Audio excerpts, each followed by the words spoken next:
Podemos? Bom, então, retomando aqui, né, nosso encontro hoje, o encontro 22, nós estamos agora nos dedicando um pouquinho mais de detalhe, né, porque feitos os cursos precedentes aqui do Master CDPE, a questão dos mixings e das relações de dispersão.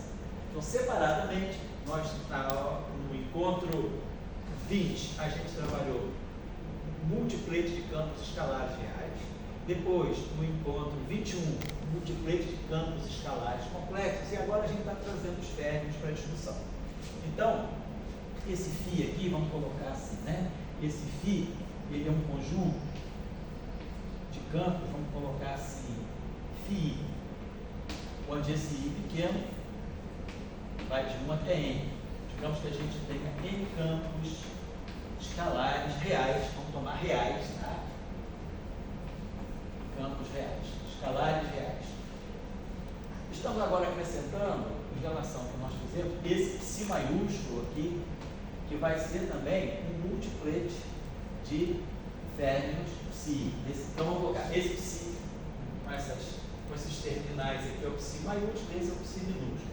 E aí vamos botar um índice diferente, um I grande. E esse I grande vai de 1 até N. Então nós temos vamos dizer assim, um N plete de campos escalares e um N plete de campos fermiônicos. Então, colocando os termos cinéticos e de massa normais dos escalares, aqui o setor de Dirac, né, a parte cinética, essa matriz L aqui, então, é uma matriz que vai fazer o mixing dos férmions, né, dos férmions psi. Então, essa matriz L é uma matriz N por N. Então, essa matriz L é uma matriz L e J. O kappa, como a gente fez nos casos anteriores, é kappa e J pequeno, N2 e J pequeno, e o Mi, que é a matriz massa, também, mixing dos férmions, Mi, I maiúsculo, J maiúsculo, tá certo?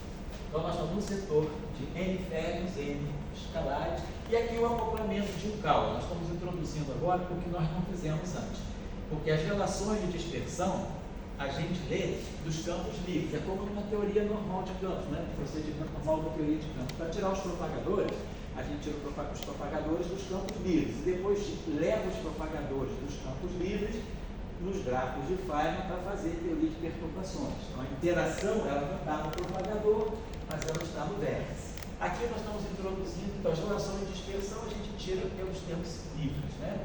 E aqui é um termo de acoplamento. O que a gente está querendo ver? Como as redefinições de campos no setor dos campos livres vai interferir depois no acoplamento. Essa constante de acoplamento aqui é uma constante de acoplamento, eu botei Y maiúsculo, que é um acoplamento de um cálculo, férmio, escalar, que é um acoplamento renormalizável em 4 dimensões, o acoplamento que liga férmios a escalares, né? Que é renormalizável em 4 dimensões. Poderíamos ter colocado aqui também uma interação Φ4, que é uma alta interação dos escalares, mas não vou colocar. Vou colocar só a interação entre as famílias. E aí esse Y, como vai ter que relacionar o I daqui com o J daqui, com o I maiúsculo daqui, então o nosso tensor Y, ele vai ter índices I pequeno, J pequeno e o I grande. Porque esse I pequeno e J pequeno estão representando os vértices. Na verdade, isso aqui deveria ser lido assim. Esse termo aqui. Vou botar aqui. Esse termo Y e o cálculo. Aí aqui, férmion, família de férmions, família dos escalares. Esse termo aqui é para ser lido dessa forma. É um tensor de acoplamento. Então, esse tensor aqui é Y, a gente poderia até escrever assim, Y, I, J, I, aí aqui a gente teria psi, I barrado, psi, J, I. Esse I aqui vai de uma confusão. Totalmente contrário. Desculpa aí. Y, I, J. E aí vamos colocar assim. Aqui vamos botar o I pequeno. Vou colocar assim. Que é parênteses e teríamos então aqui psi I barrado, psi J e aqui φ. Então teríamos um acoplamento aqui, o acoplamento de um carro, então ele mistura as famílias fermiônicas entre si e mistura com o próprio, com a família cristalina. Então esse é a constante de acoplamento de um carro desse termo. A gente tem que ler esse termo aqui de interação desse modo. Então nós já procedemos da outra vez, sabendo que. Aqui só para lembrar, se nós quisermos olhar esse termo aqui, quando a gente tirar o barrado disso, então vamos olhar quais são as peças. No caso de campos escalares reais, essa matriz é simétrica e essa matriz é simétrica. Quando os campos escalares eram complexos, essa matriz era hermitiana e essa matriz é hermitiana. Como a gente está tomando campos escalares reais, então a gente está mantendo as matrizes aqui reais e simétricas. Aqui, esses campos são complexos, que em princípio são os férmions de Dirac. Então, se eu tirar o conjugado hermitiano desse termo aqui, o termo simétrico, a gente vai ter, vou colocar assim, psi barrado e o L dai. O L aqui, bom, na verdade, o que eu estou pegando quando eu pego jogar o conjugado complexo disso aqui? Na verdade, né, esse campo, a gente vai pegar o Dagger disso aqui, o barrado. Agora, o barrado só atua no espaço espinorial. No espaço interno, né, o L ele vai aparecer difundado, porque quando ele pensar, vai aparecer um L barrado. Mas não, porque a definição do barrado é psi Dagger gama zero. Então, quando eu pensar assim, deixa eu apagar aqui, é melhor, fica claro, vou pensar. Para eu verificar a realidade desse termo, eu tenho que tirar o barrado. Esse termo aqui, no espaço espinorial, é um escalar. Porque psi barrado tem a matriz gama e tem o psi. Então, do ponto de vista espinorial, isso é um número. E do ponto de vista do espaço interno, do espaço de sabores, né, os sabores que vão de 1 até N, desculpa, né, esse L aqui, então essa matriz, isso aqui também é um escalar, porque na verdade, vamos colocar assim, esse termo é para ser lido assim, deixa eu colocar, só para lembrar. O termo, se a gente colocar todos os índices, para quem não está acostumado, às vezes é importante explicitar todos os índices. O termo cinético de Dirac, ele teria que ser pensado assim, psi I barra. Vamos botar assim, direto assim. E não, psi I barra. Aí vamos ter I gama mi e mi. Aí vamos ter a matriz L cinética, L, I, J. E aqui vamos ter o psi J. Então, aqui nós estamos agora explicitando os flavors, os sabores, né? Claro que do ponto de vista espinorial, esse aqui é um espinor com índice alfa, essa matriz gama mi tem índice alfa beta, e esse psi aqui é um psi J beta. Então, do ponto de vista espinorial, alfa com alfa, beta com beta. Então, eu construí um escalar no mundo espinorial. Do ponto de vista dos sabores, I, J, J. Então, também construí um escalar no espaço dos sabores. Então, esse termo todo aqui, que ele, na verdade, é um escalar. É uma soma de vários termos, mas são todos termos escalares. Então, agora eu vou fazer o seguinte. Eu vou tirar os índices espinoriais, não preciso explicitar. Mas eu quero tirar um conjugado complexo disso aqui, para saber se esse número é real ou não. Como eu estou no espaço espinorial, né, tirar o conjugado complexo de um número, se eu pegar um número, vamos dizer, o número lambda, e tirar o conjugado complexo dele, quando a gente, na verdade, né, vamos colocar assim, se eu tenho um número, se eu tenho uma matriz no espaço fermiônico, no espaço espinorial, o barrado de uma matriz é gama zero, M Dagger gama zero. No caso especial, do número real, um número complexo, C, o barrado do C é gama zero, C Dagger, vamos dizer, gama zero.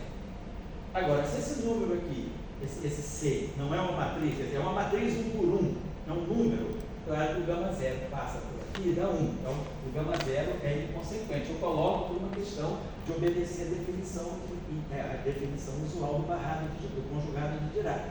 Mas se essa matriz é um número é uma matriz 1 por 1. Então, o gama zero automaticamente se multiplica pelo primeiro e dá a identidade. E tirar o DAG é tirar o conjugado complexo e o transposto. Mas o conjugado, o transposto de um número é um número. Então, quando a gente tem um número, tirar o conjugado complexo de um número no espaço exponencial é equivalente ao tirar um conjugado de Dirac dele. Desses dois passinhos aqui. Então eu quero tirar o conjugado complexo para saber se esse número aí é real ou eu tenho que jogar uma parte real, um conjugado complexo para a matriz, para o lagrangiano para real. Então, como isso aqui é um número, no final do dia é um número, tanto no espaço dos sabores quanto no espaço exponencial, tirar o conjugado complexo dele é a mesma coisa que tirar o barra. E aí, quando eu tiro o barra, o que eu tenho que fazer? Isso aqui é um número, então isso aqui vai ter que ser gama zero. Todo esse objeto que está aqui, Dagger, gama zero. Então, isso aqui vai ser para nós assim, vai ficar gama zero. Vamos botar aqui. Aí vamos ter psi j. Dagger. Aí eu tenho que tirar o Dagger disso aqui, ó, gama zero, isso tudo aqui, Dagger e o gama zero. Então botei o gama zero, agora tem que tirar o Dagger, que está entre parênteses, então vai ficar psi j Dagger. Vamos fazer o seguinte, isso. Do ponto de vista extratorial, deixa eu ver se aqui é o mais fácil colocar. Não sei o que né? Mas assim, então, do ponto de vista extratorial, você tem o psi j Dagger, vou colocar assim. Aí eu vou pegar esse L e J aqui, são números, então não tem transporte. Esses L e J aqui são números, tá? E aí aqui eu vou ter, vou tirar, tirando esse Dagger aqui, deixa eu fazer de novo, porque isso aqui tudo, nessa matriz aqui, vamos colocar assim, vai ficar gama zero, vou colocar assim. Aí vem o psi J, Dagger. Estou tirando agora o Dagger disso aqui. Gama zero, estou tirando então, CJ Dagger. Aí vou pegar esse objeto aqui, na verdade, essa matriz aqui está atuando aqui. Então eu vou ter aqui o Dagger vai me dar o menos I, então esse I aqui vai ficar menos I. Essa matriz aqui vai ficar a matriz gama mil Dagger. E esse demi, né, vai estar trazendo esse demi aqui para frente. Demi está atuando no CJ. Então, antes de gama zero aqui, vou colocar demi. Então, ficou assim. Esse I ficou menos I, o gama mi fica depois do barra. Vou tirar o Dagger, então isso aqui vai passar na frente do gama mi, vai ficar CJ Dagger, gama mi Dagger. Né? Essa derivada está atuando no CJ. Então, quando eu jogar o CJ cá para frente, o demi vai atuando no CJ. É um spinor, quer dizer, demi psi-j funciona como um spinor derivado. Então, o dmi-j vai lá para frente, um demi atuando no psi-j. E aí, esse psizinho barrado aqui, ele vem para cá. Psi barrado Dagger. E aí, aqui o outro gama zero. Vamos colocar assim. Então, eu fiz a operação certa, a definição. Gama zero, conjugado hermitiano de tudo que está aqui, no gama zero. Então, ficou gama zero, aqui, o menos I ficou aqui, o gama mi fica Dagger aqui, essa derivada desse campo vem para cá, e aqui vai ter o psi barrado, e aqui o gama zero. Os gama zero estão nas extremidades, vamos pensar assim, né? Então, quando eu pego o gama, isso aqui que está aqui, gama, vamos assim, psi barrado, né? A nossa definição do psi barrado é psi Dagger gama zero. Né? Então, isso que está aqui seria, vamos colocar, gama zero psi Dagger, né? Vamos colocar assim, se eu multiplicar isso aqui por gama zero psi Dagger, boto no gama zero. Então, pegando a definição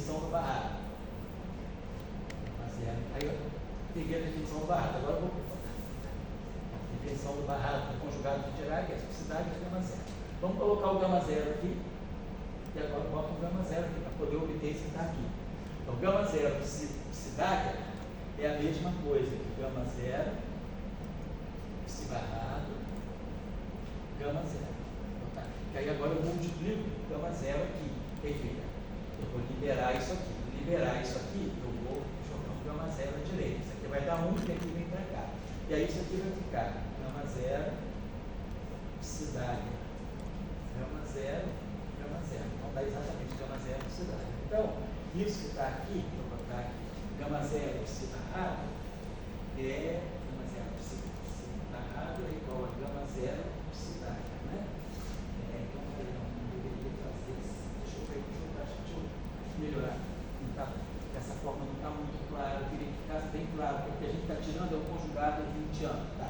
Tiramos o conjugado complexo, perdão, que aí é equivalente a isso aqui. Deixa eu apagar aqui uma coisinha só para poder fazer bem passo a passo. Então tá certo, a definição do barrado de uma coisa que é um número, é gama zero, o dagger do objeto, tá? Sendo barrado, o dagger é claro, perfeito. Como isso aqui, do ponto de vista espinorial, vamos pensar assim, do ponto de vista espinorial é um número, como nós já falamos, todos os índices espinoriais estão contraídos aqui, aqui e aqui, e também os índices de favor estão contraídos. Esse dagger aqui, eu estou tirando o dagger de um número, né? Então, esse aqui é um número no final do dia. Então, esse gama zero pode passar para cá. Então, tirar o barrado disso aqui que funciona como aquele número C. C barrada, só lembrando, gama zero, C dagger, gama zero. Mas se gama C é um número, o gama zero passa por esse número, dá uma matriz 1 por 1 da identidade, e tirar o dagger é a mesma coisa que tirar o conjugado hermitiano, é tirar o conjugado complexo. Mas vamos deixar o conjugado hermitiano. Então, os gama zeros que estavam aqui, eles desaparecem. Esse número aqui é como se fosse uma matriz 1 por 1, é um escalar, no espaço dos sabores e no espaço fermiônico. Então, esse gama zero passa para cá sem nenhum problema. Então, eu vou tirar o dagger disso aqui. Então, vai ficar psi j dagger. Psi j, tirando o dagger. Bom, agora nem preciso botar os índices. Como isso aqui já é um número no espaço dos sabores, vamos tirar os índices, então vai ficar psi j dagger. Aí aqui, essa matriz aqui vai vir para cá, L dagger. Aí o gama mi vem para cá, gama mi dagger. Claro, o I é menos I. Essa derivada acompanha esse psi, ela vem aqui para frente. E aí aqui eu vou ter o psi barrado dagger. Então, eu tirei simplesmente o conjugado hermitiano disso aqui. Psi dagger, psi dagger, com a derivada, né? Psi dagger vem cá para frente, o I fica menos I, o L fica o L dagger, o gama mi dagger e o gama mi psi barrado. Observar que esse dagger aqui é um dagger no espaço do flavor, esse dagger aqui é um dagger no espaço espinorial. Vamos agora colocar os gama zeros aqui. Então, nós vimos que psi barrado é psi dagger, gama zero. Então, psi barrado dagger é gama zero dagger, que é gama zero psi. Então, psi barrado dagger é gama zero psi. Então, isso aqui vai virar um gama zero psi. Tá? Vou apagar, vou botar aqui gama zero psi. Perfeito. Agora, o gama mi dagger, então a gente tem gama mi barrado é igual a gama mi, que é definição do barrado. Gama zero, gama mi dagger, gama zero. Então eu posso escrever o gama mi dagger como sendo gama mi dagger posso botar. Então, para eu tirar, isolar esse dagger aqui, eu multiplico aqui e aqui por gama zero. Então vai ficar gama zero, gama mi, gama zero. Então, no lugar do gama mi dagger aqui, eu vou colocar gama zero, gama mi, gama zero. Então vai ficar gama zero, gama mi, gama zero. Só usando as definições. Tirei dagger disso aqui. E substituir psi barrado dagger por gama zero. Psi barrado dagger por gama zero. Psi, botei aqui. E o gama mi dagger, eu botei gama zero, gama mi, gama zero, usando tornando o quê? Para quem tem muita prática, né? O conjugado de Dirac das matrizes gama, eles são autoconjugados, né, de Dirac, e isso aqui então é gama zero, por definição, gama unitária, gama zero. Então, para eu tirar quem é o gama unitária, né, porque nem todas as matrizes são hermitianas, o gama zero é hermitiano, mas os gama i's não, então tem que manter isso aqui geral. Então, para eu tirar isolar isso aqui, eu multiplico a esquerda por gama zero, que aí vai ficar 1 aqui, e aí pegar um gama zero aqui, multiplica a direita por gama zero, vai ganhar um aqui, outro gama zero aqui. Então, a gente sabe que o conjugado hermitiano de qualquer matriz de Dirac é gama zero, gama mi, gama zero. Vamos daqui. Isso é como nós colocamos aí. Tá certo. E aí, aqui ficou. Então, agora, psi-Dagger gama zero é o psi barrado. Então, esse Dagger aqui pega esse gama zero. Claro, isso aqui é uma matriz no espaço estritorial, isso aqui é uma matriz no espaço de sabores. Essas matrizes comutam. Isso aqui é um mundo, esse aqui é outro mundo. Então, uma matriz passa pela outra, não tem problema de comutação, são dois espaços diferentes. E psi-barrado, psi-Dagger gama zero é o psi-barrado.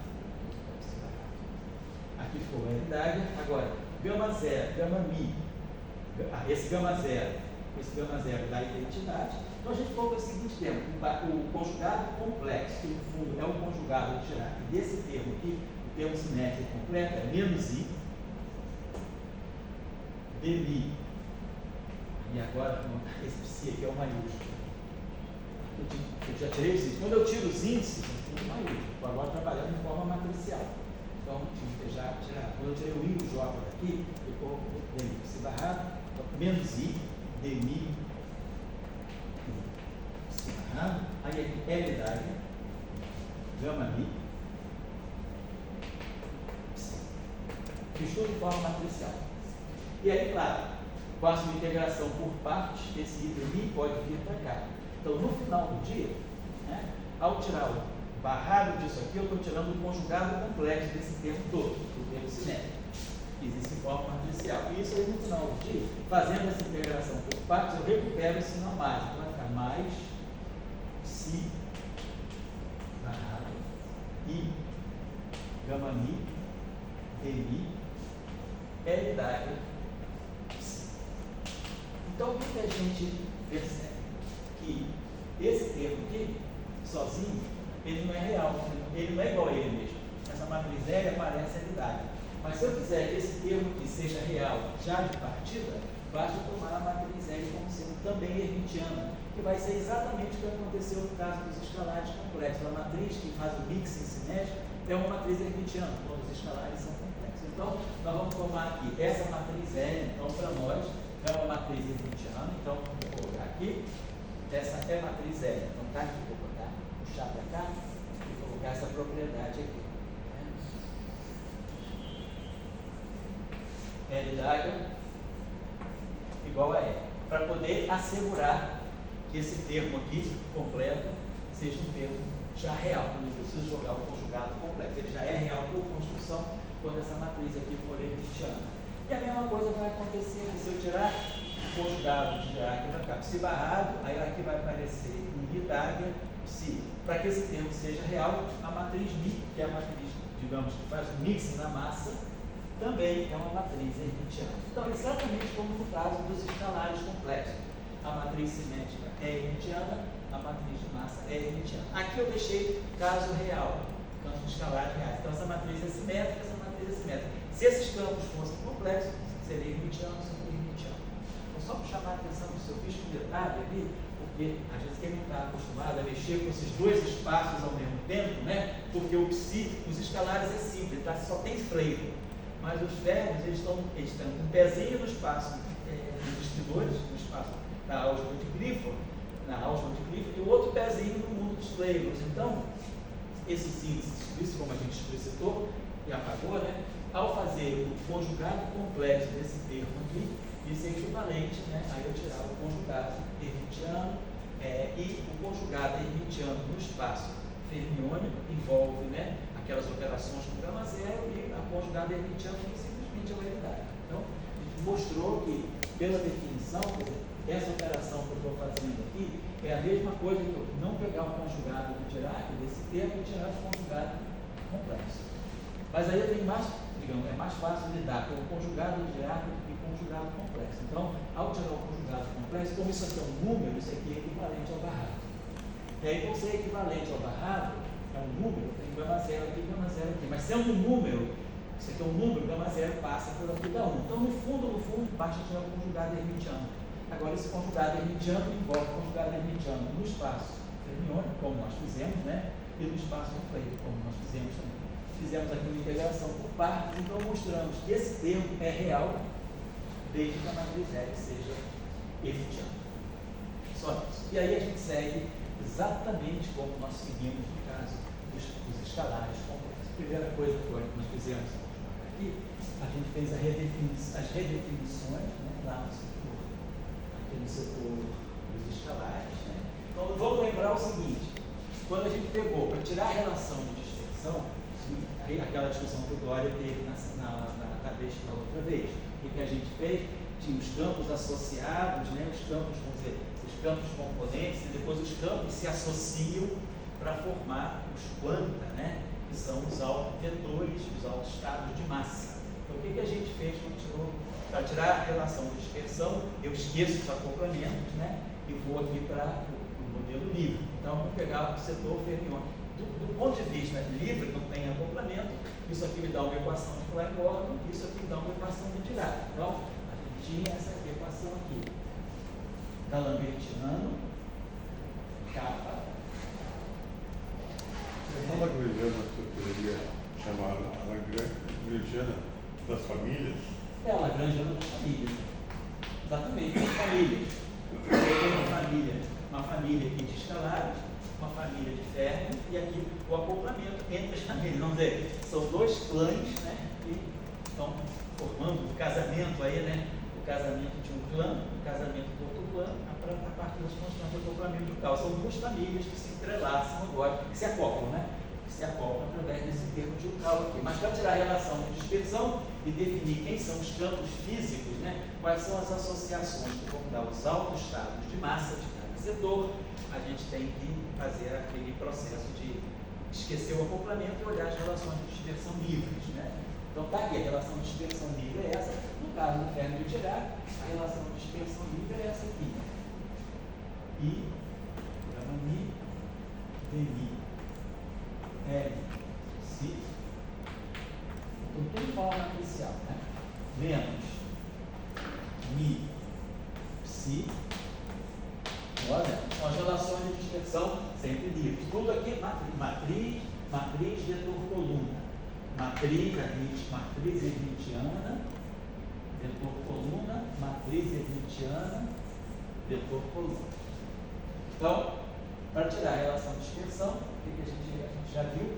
Se a gente for para o espaço dos momentos, então aqui em cima a gente vai ter menos, vai ficar menos K2, quadro momento, né? Matriz kappa, mais M2, aqui é transformada de Fourier, de campo, né? No espaço dos momentos, K ômega, né?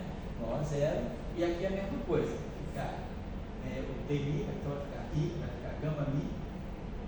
Aí quando a gente pega o dmi, né, a gente sabe, né? A gente está falando da onda plana, é elevado a menos IKX. Tirar a derivada disso aqui é menos IKmi. Derivada em relação a mi, menos IKmi. Então vai ficar I com menos I vai dar 1, então vai ficar gama mi.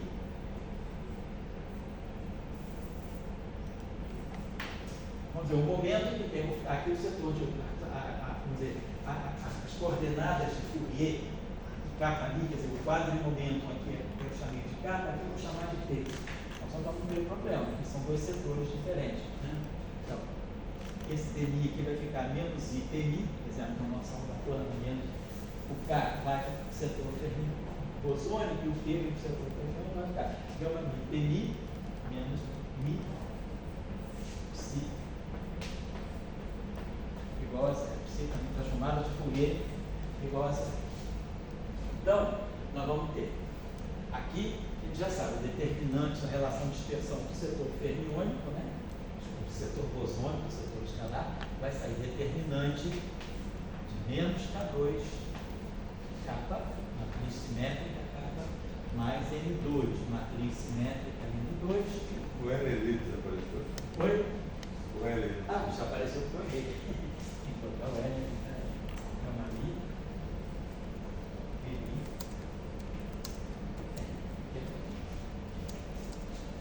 olha, agora vamos fazer o seguinte, né? Então, está tudo aqui, tá? Então, agora eu tenho essa matriz aqui, vamos dizer, eu multiplico tudo isso aqui, por L, tá? Multiplicar isso aqui, conjugado. Nossa, vamos fazer o seguinte aqui, essa matriz, bom, de novo, vamos lembrar, essa matriz aqui, ela tem que ser uma matriz inversível, né? Ou uma matriz cinética, ela não pode ter determinante zero para que a gente possa fazer a matriz cinética em geral não é singular e é positivo definida. Então vamos dizer o seguinte, eu poderia multiplicar já isso aqui por L menos 1, posso fazer isso. Como a gente fez aqui também naquela vez, a gente pode tirar aqui, botar esse kappa aqui inversível em evidência, então vai ficar um kappa aqui, aí o determinante kappa é diferente de zero, então quem tem que ser zero é o determinante dessa matriz aqui, menos K2 mais kappa a menos 1, M2. Então, a gente já fez isso, porque a gente tinha menos K2 kappa mais M2, né? Determinante igual a zero. O que a gente fez? A gente pegou isso aqui, o kappa inversível, botamos o kappa em evidência aqui, e aqui vai aparecer um K menos 1. Então, o determinante disso tudo aqui tem que ser zero. Mas o determinante do produto é o produto dos determinantes. Determinante K vezes esse determinante aqui. Como o determinante K é diferente de zero, sai fora, vai ficar só esse determinante aqui igual a zero, vai me dar as relações de dispersão do caso bosônico, caso escalar. Então ficamos com esse determinante. Aqui a gente pode fazer a mesma coisa. A gente vai ter, vamos tirar o determinante, né? O espaço dos flavors, né? Então vamos pegar, vamos botar esse L em evidência, vai ficar determinante de gama mi, PI, menos L a menos 1, mi, igual a zero. Fez a mesma coisa, botei o L em evidência aqui, aí inverti, botei o L inverso aqui, aí o determinante de L a menos 1, né? Mas vamos pensar aqui, só uma coisinha, talvez a gente tivesse que ter um cuidadinho, quer dizer, eu peguei o determinante de L, está certo. E aí peguei o determinante, né? Eu tenho que olhar aqui que a gente tem. Isso aqui é uma matriz, 4 por 4. Isso aqui é uma matriz M por N, né? Então, ao fazer essa operação, a gente está tirando, né, o determinante, vamos assim, talvez o ideal aqui fosse já escalarizar isso aqui. Se eu for escalarizar isso aqui, se eu multiplicar essa equação aqui talvez fosse melhor pensar se a gente faz assim, pega essa equação aqui, multiplica essa equação assim, gama mi, PI, L menos 1, mais I. Deixa eu ver se eu fizer essa operação, esse cara aqui vai bater aqui, o L menos 1 vai cancelar o L, vai ficar um P2. Aí eu vou ter gama L menos 1, tá? Aí aqui eu vou ter esse cara aqui, esse aqui do cara, aí aqui eu vou ter mi vezes L, tá? E depois eu vou ter menos de 2, né? Tá certo. Aí eu vou ter a seguinte, vamos colocar isso aqui da seguinte maneira. Botei aqui o L menos 1. Então esse termo vezes esse aqui daí é gama mi, PI, gama mi, PI. Quem já conhece um pouquinho da álgebra de Dirac sabe que gama mi, PI vezes gama mi, PI dá um P2. Aí esse L menos 1 aqui mata esse L. Aí eu vou para aquele termo ali que vai ser menos gama mi, PI, L menos 1, mi. Aí vou ter esse termo aqui, que vai ficar mais mi, gama mi, PI, L. Tá? E depois eu tenho o termo que vai ser essa matriz aqui, menos, né? Menos a matriz mi ao quadrado, mi vezes mi. Vamos ver aqui o que pode acontecer. Normalmente, quando não tem esses termos de massa mix, né? Esse termo aqui, quando não tem esse L aqui, esse termo aqui mata esse termo aqui. Aqui a gente tem L menos 1 mi, e aqui a gente tem mi vezes L. Tá? Essas coisas não são necessárias, não. O L é menos 1, o L é igual ao L, né? Se eu tenho um computador que eu estou criando aqui, a gente pode impor, se a gente tem que impor alguma condição para poder eliminar essa forma, ficaria mais fácil. Nós, talvez, no caso do fermiônico, talvez fosse mais interessante. Primeiro, talvez a gente diagonalizar. Deixa eu apagar isso. No caso escalar, é importante chamar a atenção disso. No caso escalar, a gente aqui saiu direto do determinante. Estamos chegando já na relação de dispersão aqui do setor roso, porque não tem, né? Não tem dois determinantes envolvidos. Aqui vamos fazer o seguinte: essa equação de campo, vamos pegar a equação de campo aqui dentro e vamos já multiplicar na equação de campo, vamos multiplicar pelo L a menos 1. Então eu vou trazer um L a menos 1 para cá. Então talvez seja o ideal fazer isso. Já que eu posso inverter o L, eu posso colocar menos L a menos 1 vezes μ. E aí tira esse L daqui.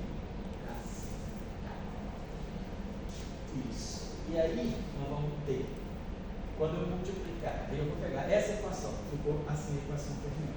Vou multiplicar essa equação, e aí, quer dizer, no espaço de momento, então vou guardar aqui, gente.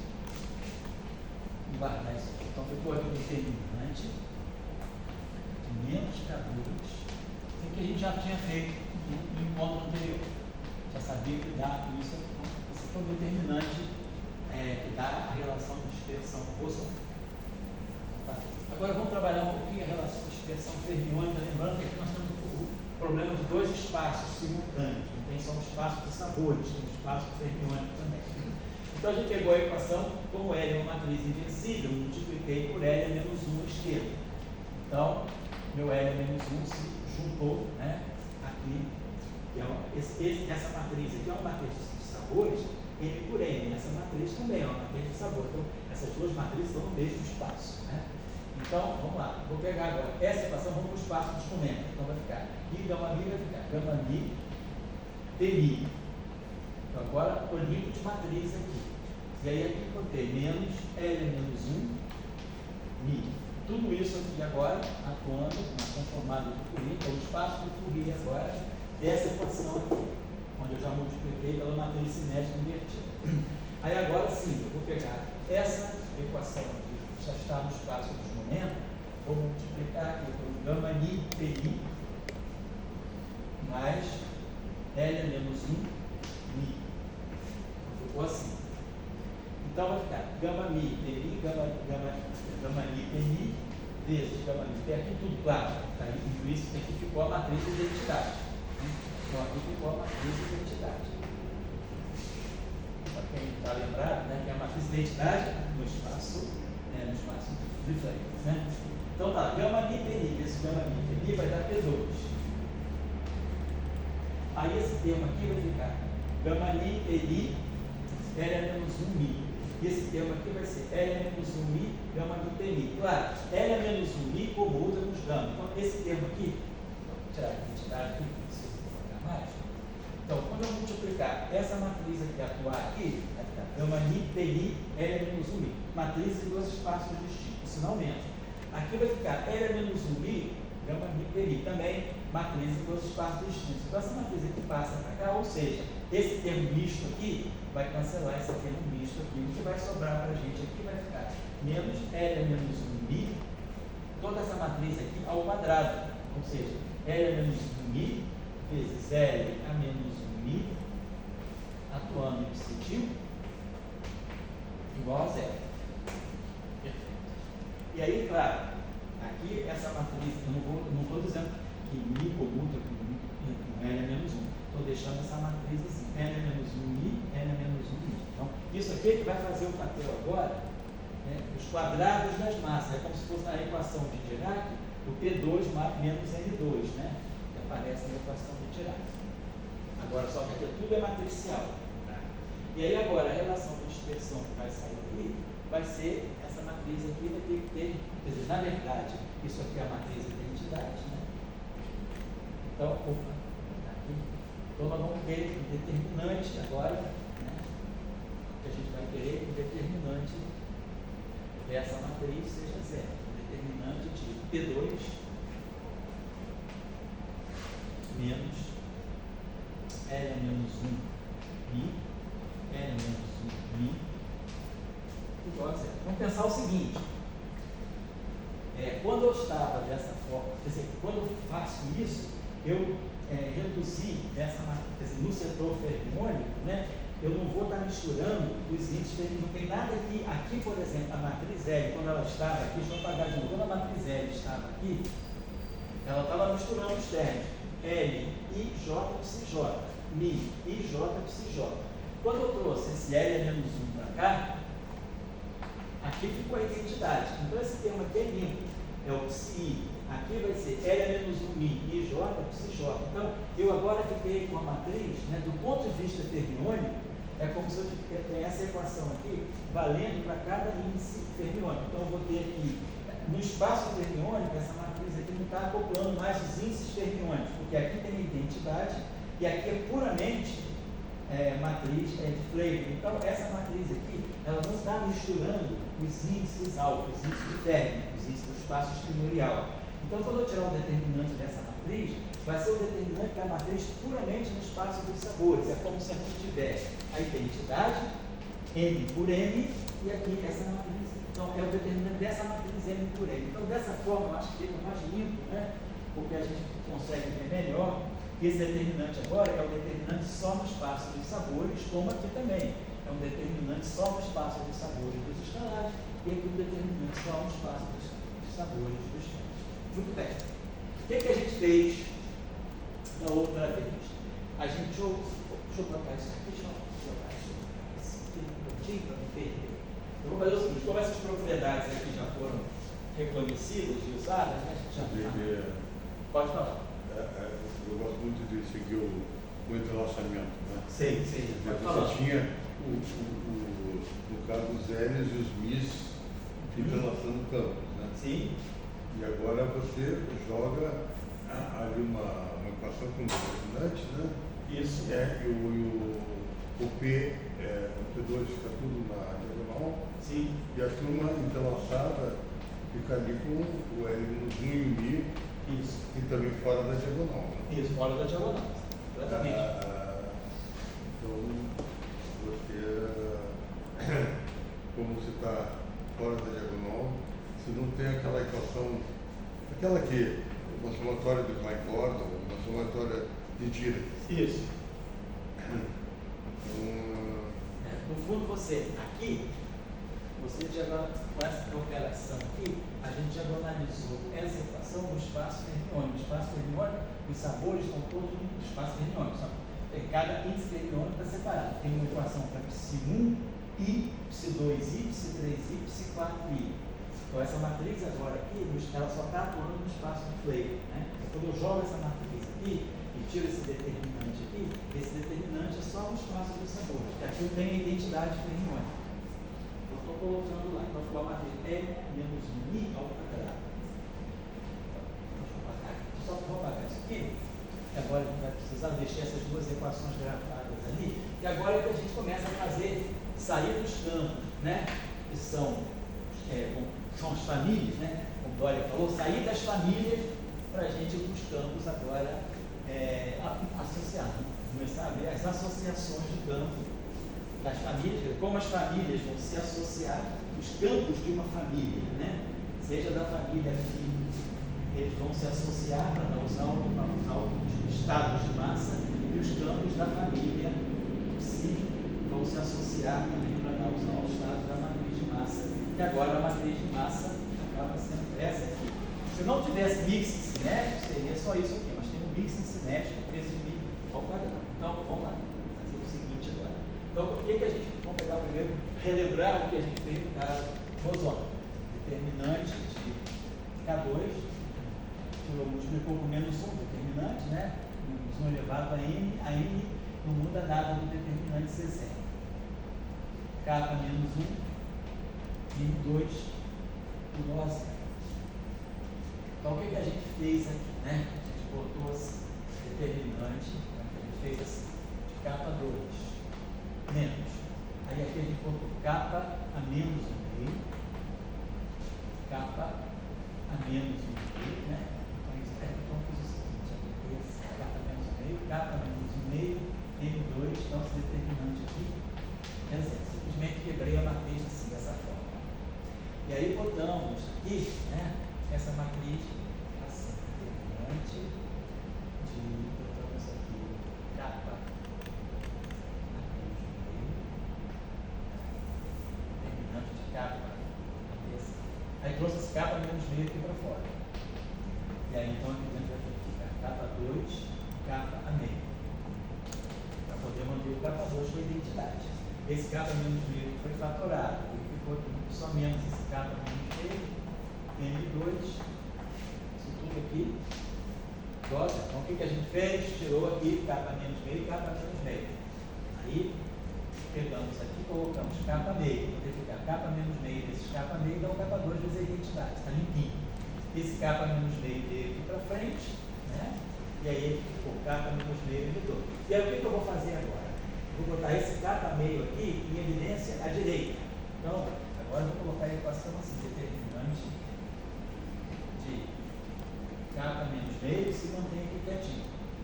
Aí agora eu vou botar assim, capa 2 sem meio, vou botar 2 a identidade. Vou tirar esse capa meio daqui. E aí vai ficar assim, menos capa menos meio, M2, capa menos meio, e aqui eu boto capa meio. Esse determinante aqui é zero. Então vamos ver, ó. Então isso aqui manteve isso aqui, quer dizer, vou ter esse capa menos meio aqui, e aí tem esse capa meio aqui. Então aqui continua com a identidade. Aqui continua com esse capa menos meio, e aqui ficou a identidade. Então essa equação aqui não foi alterada ao ser escrito dessa forma. Eu simplesmente quebrei essa matriz e fui deslocando as raízes quadradas da matriz simétrica. Então, isso aqui é uma identidade. Esse capa menos meio cancela esse capa meio, esse capa menos meio cancela esse capa meio, esse capa menos meio, esse capa menos meio, então o capa menos meio, então restituo essa matriz, esse determinante é igual a esse. Agora, o que vai acontecer aqui? Determinando o produto de 3 matrizes é o produto dos 3 determinantes. Determinante capa menos meio, cancela o determinante de capa meio, porque as duas matrizes são inversas. O determinante de um é o inverso do determinante da outra. Então, do ponto de vista do determinante, isso aqui sai. Depois que eu tiro o determinante, isso aqui sai. Então, no final do dia, a minha relação ficou assim, determinante de capa 2, né, como a gente esperava, menos capa menos meio, M2, capa menos meio, igual a zero. Esse determinante igual a zero vai me dar, e essa matriz aqui, agora, eu posso diagonalizar, é uma matriz simétrica, continua sendo simétrica, e aí, ao diagonalizar essa matriz, eu vou ter, então, esse determinante aqui vai simplesmente pegar os autovalores dessa matriz. Então, eu vou ter aquela relação K2 menos, vamos dizer assim, aquele M1 ao quadrado, K2 menos MN ao quadrado igual a zero. Então, aquela discussão que nós temos a relação de dispersão se evatora na relação, em produtos de relações de dispersão simples dessa forma, para cada autoestado. Então, no fundo, pessoal, lembrando isso aqui que a gente discutiu da outra vez, mas lembrando aqui uma coisa importante, o que a gente foi fazendo aqui foi, na verdade, quando eu jogo essa matriz aqui para cá, né? Então eu estou trazendo, então no final de tudo, o que eu estou fazendo é isso, eu estou definindo, né?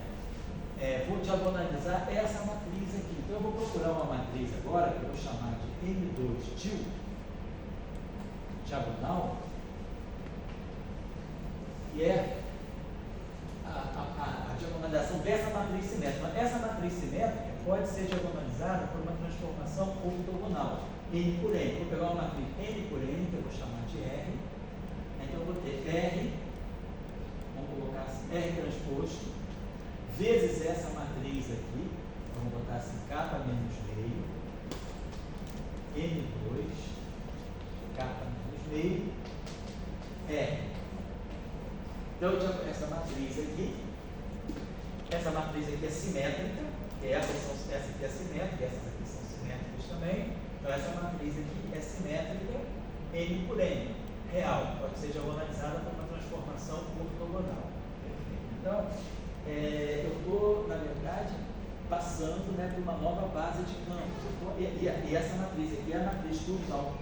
Essa matriz diagonal é aquela matriz que eu escrevi ainda agora, N1 ao quadrado, Nn ao quadrado. Claro que eu posso eventualmente ter algum alto valor duro, posso ter algum alto valor também com multiplicidade, degenerescência, eu posso ter mais de uma massa igual, ou posso ter massa até M2 negativo, que poderia estar me indicando a presença de K.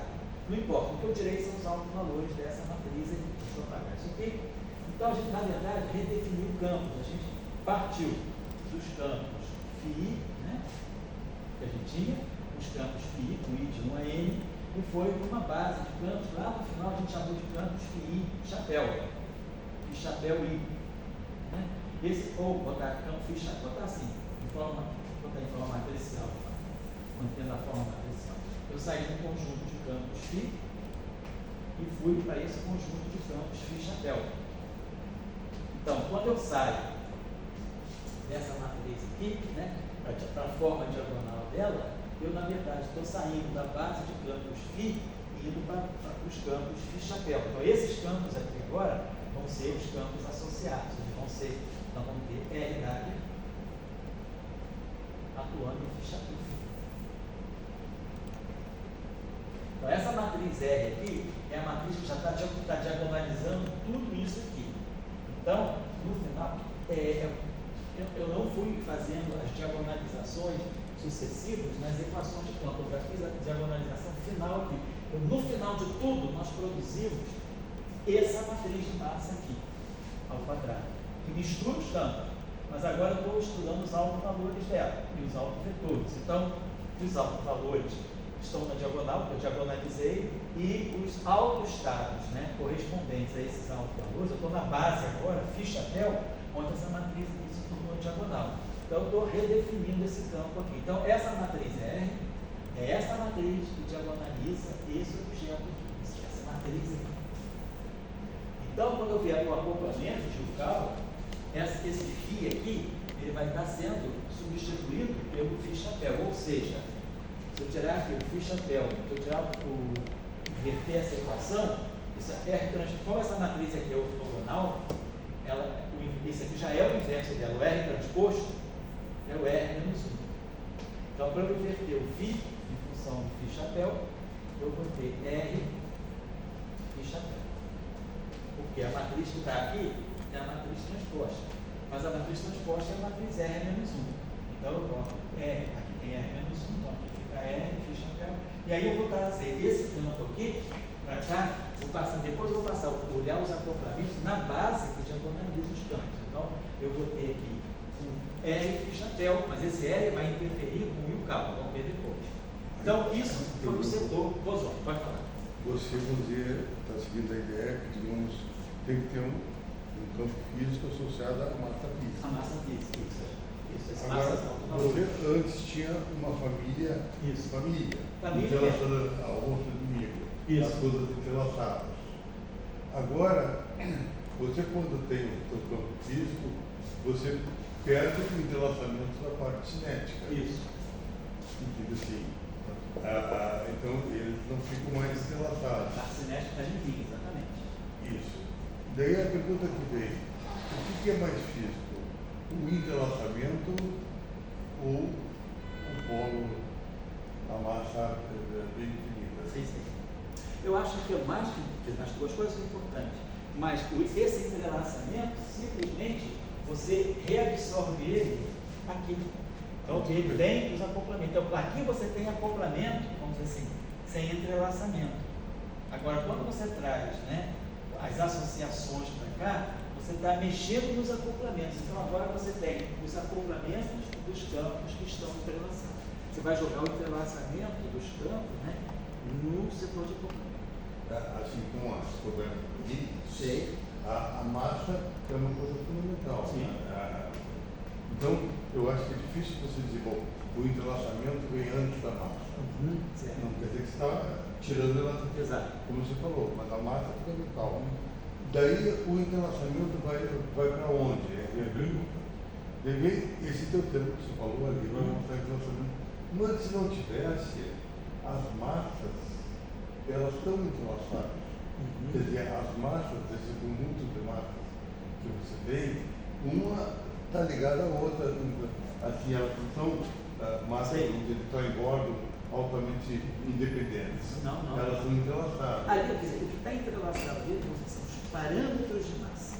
Então, uma coisa é você ter um parâmetro de massa, outra coisa é você ter a massa. Né? Então, por exemplo, quando você tem uma teoria quântica de campos, pega, vamos dizer, o campo de Dirac, você tem a massa do fóton, o parâmetro de massa do fóton elétrico. Depois que você faz a renormalização, incorpora as correções finitas, você vai olhar o propagador do Fermi.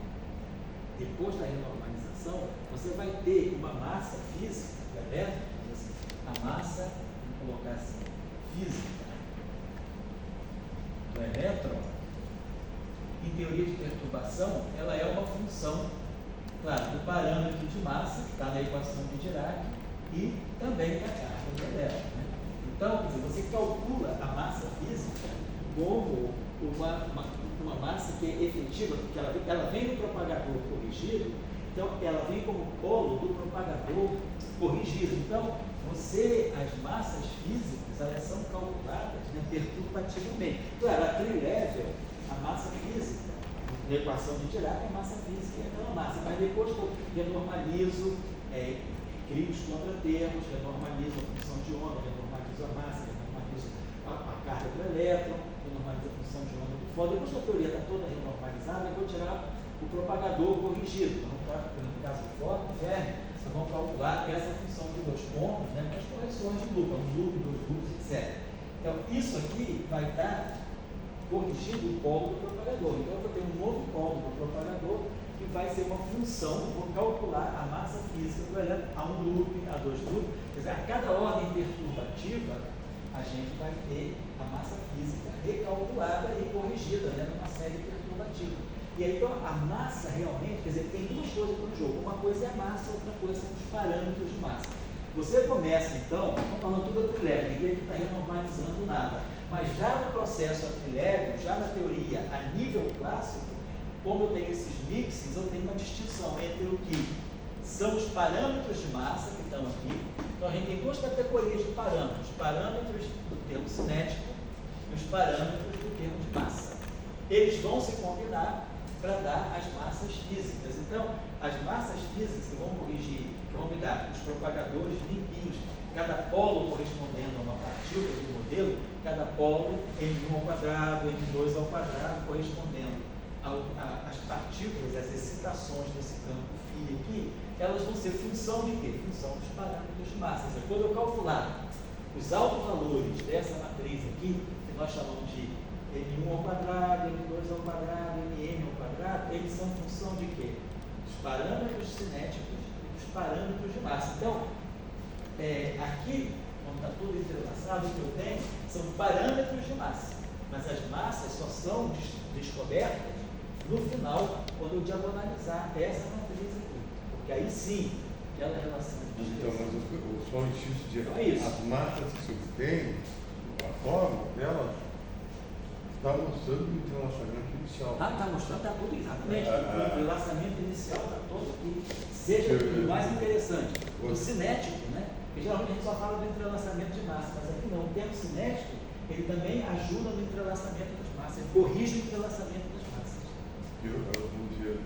Só quero colocar para a aula o que eu entendo. Tá? Eu entendo, uma coisa é você dizer, bom, eu consegui agora ter um conjunto de Klein-Born. Isso. De equação de Klein-Born, um conjunto de equação de Dirac, uma coisa. Isso. Daí, porque você diagonalizou. Isso. O que a gente está querendo colocar é o seguinte, não, você está partindo de um princípio marxista, quer dizer, da coletivização, o entrelaçamento de campos. Aqui. Então aí está o marxismo da tua teoria. Daí eu digo, bom, agora eu matei o marxismo, transformei tudo em neoliberal. Não, porque as massas, elas são interdependentes. Isso. Então eu só estou querendo colocar isso porque eu acho que existe uma física, assim como Einstein colocou que o espaço é curvo, e você tem que ver, não é o buraco negro, você tem que ver a curvatura do espaço. Sim. Entendeu? Então a palavra-chave é curvatura. Será que tem uma física, vamos dizer, marxista, onde a palavra-chave é coletivização A coletação quer dizer o entrelaçamento que surge. Sim. Então, se você está querendo colocar isso, você tem que estar sempre olhando. Você pode dizer, não, agora o campo mudou, esse é o campo físico, tudo bem. Mas as entidades físicas continuam entrelaçadas. Sim. Os entrelaçamentos estão presentes nas entidades físicas. Depois os entrelaçamentos vão estar presentes aqui também. Esses acoplamentos aqui, eles não estão levando, em princípio eles não têm conhecimento nem desse K nem desse L. Mas aí a gente vai ver que no final, esses caras vão estar interferindo quando você usa essa base. Então, esses campos aqui do chapéu são os campos, vamos dizer assim, que vão corresponder, que vão dar origem aos quanta, que têm massas bem definidas como sendo os altos valores dessa matriz aqui. Isso é o caso do Osório. Eu faço uma pergunta a você, geral. Onde poderia estar a origem do entrelaçamento? Sim. Então, quando você pega uma QED, ou pega a tira de 1927, a Copa Foto, né? Você ali está vendo mais uma interação. Está olhando só a interação, nem entrelaçamento de partículas. Agora, quando e naquela conferência de Varsóvia, em 1938, né? O encontro lá do Klein, ele colocou 14 partículas. Né? Aquelas partículas ali que ele colocou como interativas. Sim. Mas ali já poderia começar a ter, vamos chamar assim, ele botou interativo. Daí quando o modelo padrão, 73, coloca famílias, isso. As famílias já estão interagindo, né? Entrelaçadas. Porque aí coloca, né, a família de férreos que interage com a família uma espécie de férreo interage com a outra espécie de férreo através do acoplamento de Jucal, né? Tem dos quartos, uma família interage com os outros quartos através do acoplamento de Jucal, o eletroneutrino. Então você começa e criou famílias de eletroneutrino, a família de leptons e as famílias de quarks, né? Os acoplamentos de gate não misturam as famílias. Quem mistura as famílias são os acoplamentos de matéria. E o Cauã, por exemplo, mistura as famílias de lepton com as famílias de lepton se acoplam ao bóson de Higgs. Pegando o teu raciocínio, a família de lepton, que estariam aí os teus férreos, elas estariam interagindo ou você poderia dizer elas devem estar entrelaçadas? As famílias em si. Quando a gente olha o modelo padrão que a gente constrói lá, elas vão estar interagindo e, no caso do setor de quarks, eles vão estar interagindo e entrelaçados. Porque quando você coloca constante de acoplamento de Jucal, né, a constante de acoplamento de Jucal é assim, Y, férmio, escalar. Quando você pega o setor de quarks, né, o que a gente faz aqui é, por exemplo, a constante de acoplamento de Jucal, ela vai misturar uma família de quarks com outra família de quarks. Então, nós vamos ter aquela família que a gente chama, vamos dizer assim, eu acho que a gente pode, só para lembrar da notação, a gente bota PIN, né? A gente pode botar assim, uma família, vamos dizer assim, de quarks QI, uma família de quarks QJ, e aqui a gente vai ter o escalar, do Blake, né? Então, quer dizer, no setor de quarks, você entrelaça as famílias e faz interagir. No setor de elétron, você faz a coisa diagonal. Você pega, vamos dizer, o dublete do elétron, vamos dizer assim, o elétron, a gente chama que ele NI, né? Vamos chamar NI. I igual a 1 é eletroneutrino. I igual a 2 é burro neutrino.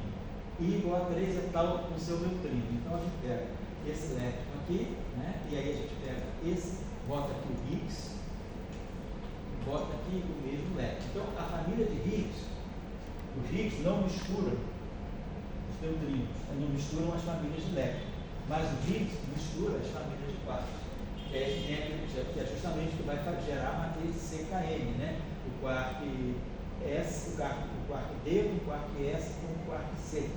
Então, por quê? Porque isso vem, o acoplamento de Jucal no setor de quarks, ele mistura as famílias com o Higgs. No setor de elétron não, ele fica diagonal. O Higgs, ele não mistura, ele mantém o elétron com seu neutrino, o muon com seu neutrino e o tal com seu neutrino. Ele não mistura a família de neutrinos, uma família de elétrons com outra família de elétrons. Então a família de elétrons, ela sempre fica assim, diagonalizada. mas a família de quarto. Então, família, falando família. Você acha que você está dizendo que o Higgs já constrói a família de quartos? Isso, ele já ele entrelaça as famílias.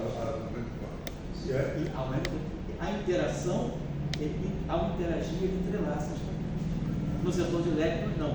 Eles interagem, mas sem entrelaçar as famílias. Mas aí, fisicamente, você acha que estaria faltando você colocar um entrelaçamento entre a família de leptos, um entrelaçamento da família de quarks, quarks com leptos? Sim. Não seria, por exemplo, um gap? Mas aí, isso no modelo padrão, sim, mas na teoria de grande unificação você faz isso. Bom. Na teoria de grande unificação você faz isso, porque aí você coloca no mesmo multiplete quarks e leptons. Por isso que você tem um decaimento do próton. Então, vamos dizer, no modelo padrão, as famílias leptônicas não se misturam com as famílias de quarks. Na grande unificação, vamos fazer essa imagem metafórica aí, no grande unificação houve já o casamento. Já houve o casamento, porque a família de leptons aparece junto com a família de quarks no meio, é SO5, você tem um quintete, 3 quarks e 2 leptons. Então, que é justamente você viola o número leptônico e você dá o decaimento do próton, né? Porque você justamente misturou família de lepton com família de quark. No modelo padrão, não, o lepton fica sempre próton. O lepton não participa da QCD, mas nas interações fracas você tem lepton interagindo com lepton via acoplamento de gate, lepton interagindo com lepton via acoplamento de Yukawa, com Higgs. Muito bem. No setor de quarks, a mesma coisa. Você tem uma família de quarks interagindo com a própria família de quarks mediante os acoplamentos de gate. Os acoplamentos de gate, eles não misturam diferentes famílias. Mas quando você vai para o acoplamento de Yukawa, então, o Yukawa, ele faz famílias diferentes se acoplarem, portanto, ele gera um mix de diferentes famílias ao fazer o acoplamento. Então, é acoplamento e é mixing de famílias. No caso dos leptons, não é só acoplamento. Tá? Você não mistura as famílias. Na minha meditação, eu acho que o conceito de família, pareceram, de repente, 3 famílias de leptons, 3 famílias de quarks, é uma coisa como você chamar assim, a ser pensada. Certo.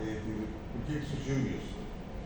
Daí, vamos dizer, quando você fala a lagrangiana de famílias ali, você não está falando do padrão, tipo, você está falando já que as famílias de quarks, de leptons, elas são famílias, elas estão interligadas. Sim. Você já está partindo de uma interligação. Então, vamos dizer, eu acho que, vamos dizer, no modelo padrão, nessa noção de interligar famílias, essa lagrangiana aqui, ela não é uma lagrangiana teórica, ela é uma lagrangiana com alta fisicidade. Sei. Porque ela não está precisando de Higgs, de ninguém para dizer, eu sou uma família. Entendi. Entendi. Claro, aqui você não está gerando as massas, você já está introduzindo as massas. Né? Lá no modelo padrão, a gente traz o Higgs, mas aí o Higgs impõe, né, para você gerar as massas via acoplamentos de Yukawa, então você não vai ter essa oscilação da família de elétron com o grupo tal. Agora você tem uma oscilação do D com o S com o C. Então essa oscilação é que vem porque justamente você tem uma constante acoplamento de Yukawa que mistura famílias distintas de quarks com o Higgs. O Higgs, então, ele nesse caso, digamos assim, é um super apaziguador, né? Ele não só faz as famílias interagirem, mas como ele mistura as famílias. Então, já no setor leptônico, não, ele não consegue misturar as famílias. Cada família leptônica interage sozinha com o Higgs. Aqui não. As 3 famílias, elas vamos dizer assim, é mais socialista, digamos nesse sentido. As 3 famílias compartilham o mesmo Higgs. No setor leptônico, não. Cada família interage com aquele mesmo Higgs. Então, Higgs está aqui, essa família interage, elétron, mu, elétron, neutrino. Mu com seu neutrino, tal com seu neutrino. Então, cada uma, vamos dizer assim, é vassala do mesmo Higgs. No caso fermiônico, não. No caso do quark, não. O Higgs está aqui e as 3 famílias, né, o D, CS e o PB, essas três famílias, para interagir com o Higgs, elas se misturam. Então é muito mais socializado o processo no setor de quartos. Porque a questão que tem, estamos dizendo o seguinte, vamos seguir aquele princípio, vamos seguir o sentido reducionista, que é aquilo, e depois o princípio, então, só para o público falando, né, qual o sentido reducionista? Você pega, vamos dizer, desde Planck, desde Rutherford e desde Dirac, você vai dizendo, bom, a física é descobrindo partículas, quântico. Então foi descoberto quanto que é o sentido reducionista. Daí vem o Anderson dizendo, não, tem também o Morris Different. Ok. Daí diz, não, o Morris Different fica mais uma matéria condensada, um fórmula, uma coisa do tipo, que é cabível. Mas daí vem a questão, aparece na física o conceito de famílias. E aí o conceito de famílias tem uma física dizendo que Morris Different. Então, quando você está falando que os quarks, a maneira que os quarks se acoplam o Higgs, não é igual à maneira que os leptos se acoplam. São outras constantes de acoplamento, exatamente. Então aparece ali já um Morris Different. Isso. Só para isso. Não, não está certo.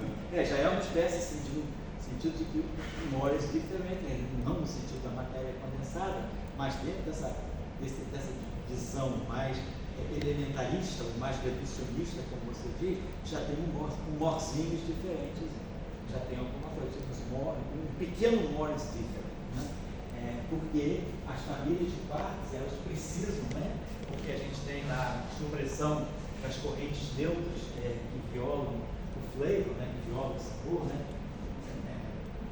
Digamos, a supressão das famílias, né?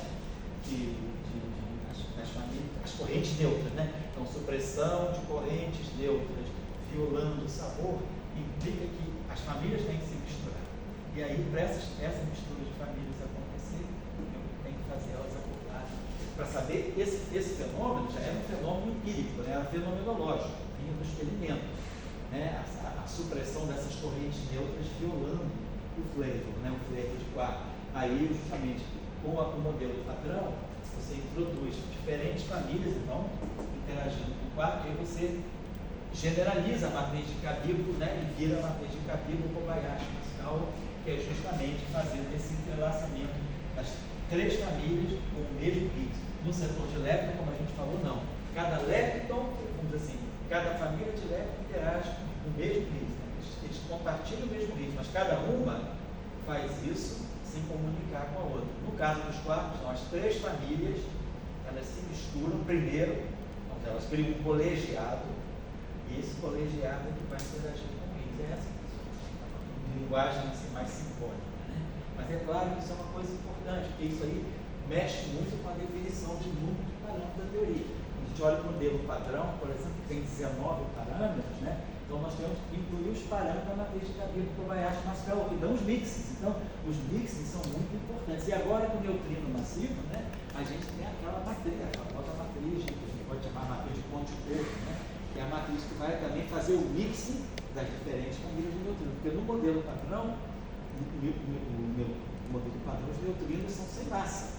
Então, não tem mixing entre famílias de neutrinos, são três famílias massas. Agora, com as massas, com as pequeníssimas massas dos neutrinos, né, para introduzir as massas dos neutrinos, a gente vai ter que romper vamos dizer assim, esse isolacionismo das famílias e fazer com que eu tenha um mix, então tem uma matriz agora de Ponte-Corvo, né, tem outros nomes, são corvos japoneses, né, mas a matriz de Ponte-Corvo, no fundo, é a matriz que vai misturar as famílias de neutrinos, e aí vai ficar muito semelhante.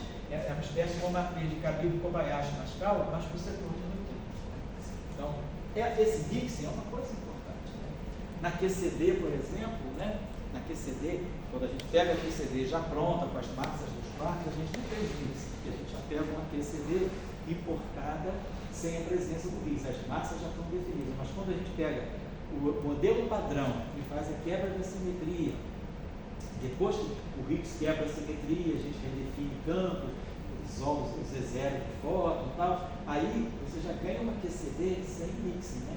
Mas, na verdade, né, se a gente for olhar, o setor é interação forte, não mistura as famílias, Mas a interação fraca, sim, por quê? Porque a interação fraca, ela muda o tipo de partícula, né? A grande novidade da interação fraca é essa, o nêutron, né? Quer dizer, vira próton, elétron, antineutrino com elétron, ou seja, o D, na verdade, é o quark D, que decai em quark U, elétron e antineutrino com elétron. Então, você transforma um tipo de matéria em outro tipo de matéria. Isso é uma discussão que a gente já tem nos cursos aí, a gente troca o nêutron e o próton. Então, no decaimento fraco, você muda o flavor.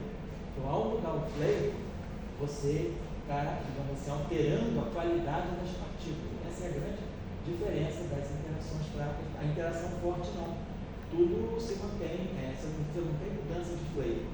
Você tem só interação com o glue. O glue não mexe no flavor. Na interação fraca, o W mais e o W menos, eles mexem no flavor, né?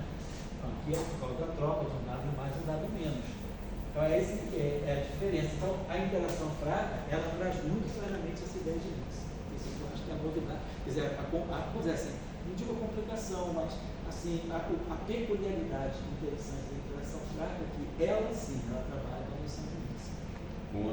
A noção de mix. O mix é importante na interação fraca, porque a matéria muda de qualidade do decaimento fraco. Então você tem um neutrino, o elétron pode virar um neutrino. Você tem uma interação que você pode ter elétron, neutrino, vamos dizer assim, e aqui o W+.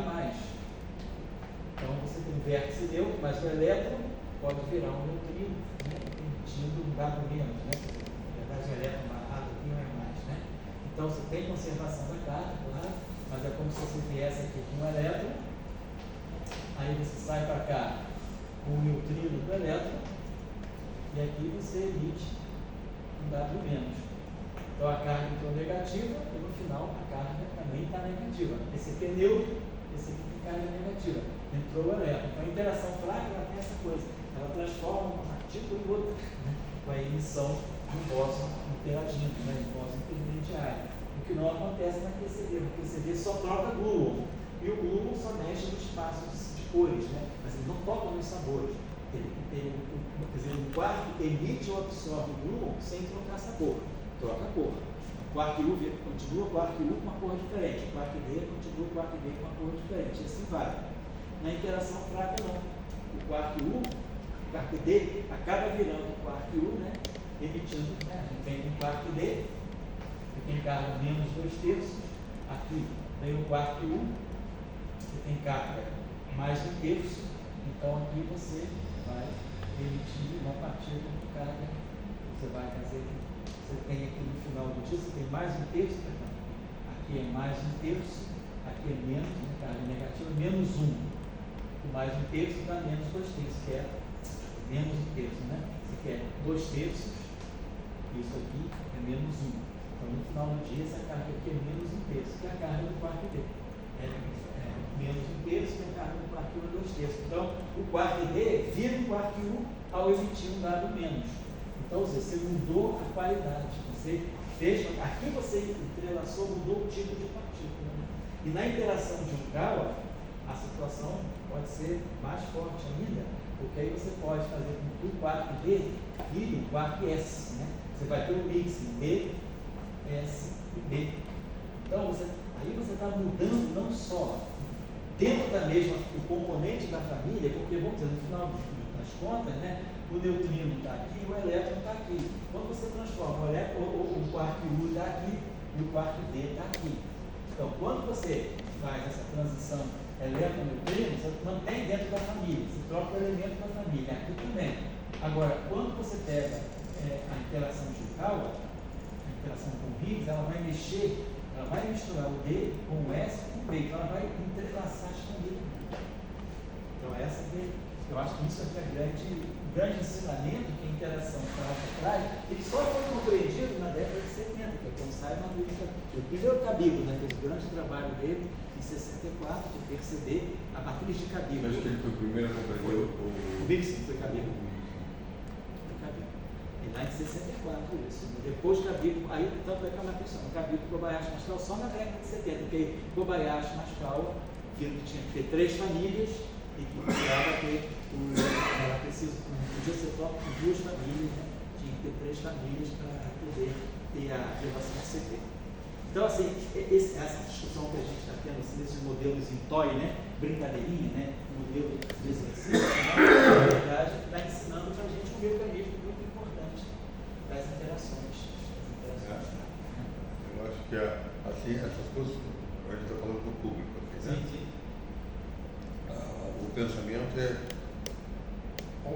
o entrelaçamento é uma origem da natureza. Certo. Quer dizer, a palavra entrelaçamento, a melhor palavra, eu acho que é associatividade, né? Sei. A associatividade é a primeira cachoeira que a natureza leva ao mundo, entendeu? Assim.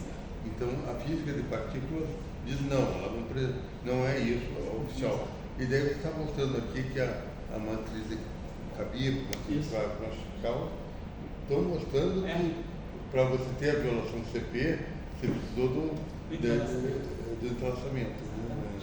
Ô, Tchau, você consegue tirar uma fotografia desse quadro para mim? Porque na próxima aula, eu tenho que terminar a aula agora, eu tenho que terminar a aula do outro curso daqui a pouquinho, então, os Tiago e os três, então eu queria tirar uma fotografia desse quadro para eu partir na próxima aula, trabalhando essa questão aqui, revendo, né, quer dizer, agora, tirando os autoestados de massa fermiônicas e trazendo a redefinição aqui, e aí mostrando como esses entrelaçamentos aqui vão modificar a constante de acoplamento de Yukawa. Lembrando que esse Y aqui para nós, né, era o Y que misturava uma família de ferro com a outra família de ferro com a família de estalares.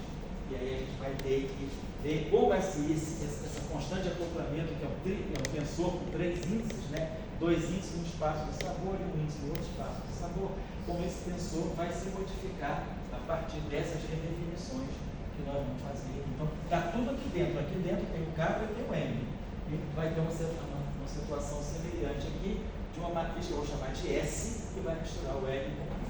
Então, cada vez as coisas, os entrelaçamentos vão agora ficar mais claros na presença das novas constantes de acoplamento. Constantes de acoplamento efetivas, né? Que vão, na verdade, mostrar o acoplamento entre as associações de campo. Porque os campos que vão aparecer vão reescrever esse lagrangiano em função dos campos que são diagonalizados nas massas. Então, escrever isso aqui em função do K-chapéu, em função do psi-chapéu, e aqui esse acoplamento em função do psi-chapéu. Cada campo com chapéu é uma associação de membros daquela família. Certo? Olha isso. Você tirou? Você manda para mim por e-mail? Tá. Eu já parto daqui para fazer a próxima aula. Falou.